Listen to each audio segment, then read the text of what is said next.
from Group 1. This is a leucobium glaucum, which is known as the pink cushion moss. You see, this it grows in clumps, which have a fluffy texture, so it likes a cushion. And also, the ecological it grows capable of sunlight, and also it has a natural water filter by absorbing the pollutants and also trapping the sediments. And also, the mostly importance is as a micro habitat for some small organisms to live. That's all for the pink cushion mosses. Hi, here this is the second plant. It's a Vaginum orantium, which also known as the scientific fence.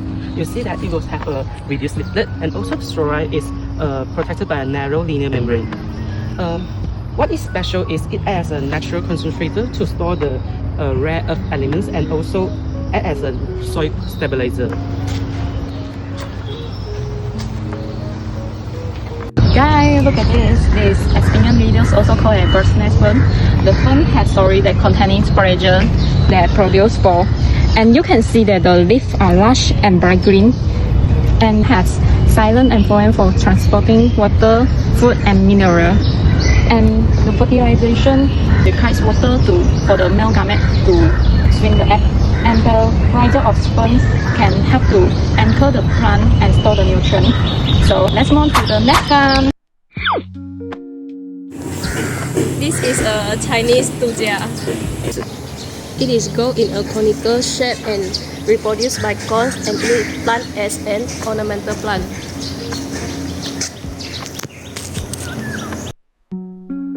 Oh my god, what is this?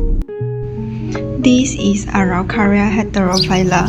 It is normally found in coastal and lowland tropical forests with warm temperature, high humidity, and well-drained soil.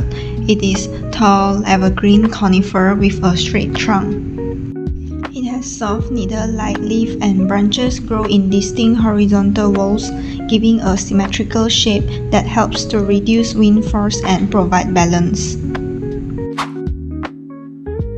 This is Gomphrena cellulosidis.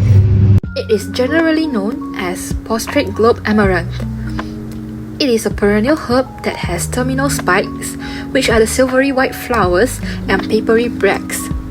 It also has leaves with mucronate tips. This is Delonix regia, also known as Royal Poinciana. It is a large deciduous tree that grows in a spreading umbrella-shaped crown. The large tree serves as a habitat for animals like birds. It also has vibrant red 5-petaled zygomorphic flowers, meaning one petal is different from the other because one petal acts as a nectar guide for pollinators such as butterflies and bees. This is lipstick palm. It is grown in clumps and the leaves are long, feather-like.